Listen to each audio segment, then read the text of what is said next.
Hebu tuone vile inateremka. Goodness. Ati maji inafaa iteremke ikienda hivi. Lakini itapanda hivi. Lakini itapanda. Wow, this is amazing. It's a fantastic area. It's a fantasizing area. Yeah. This is nice.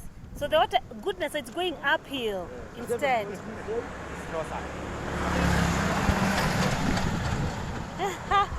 Let's ongezea.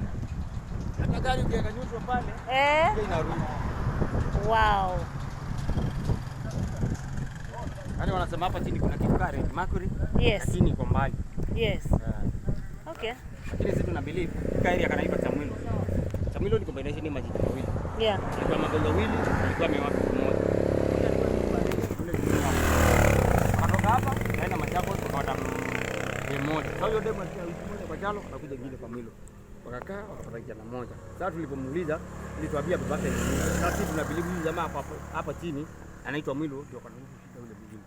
Si unaona hata hiyo chupa ina roll kienda pande hiyo. Oh, by the way, hata chupa ina roll ikienda. Sasa hata kukinyesha mvua inatoka huko chini inakuja kuingilia mbele wa hii gari. Hata chupa inatembea. Wow. It's called anti-gravity point. So the water goes opposite. It's supposed to go downhill, but it changes the position. Interesting. Wow, this is some place somewhere in Machakos. Umesema panaitwaje hapa? Chamwilu. Wait, chamwilu. Wow.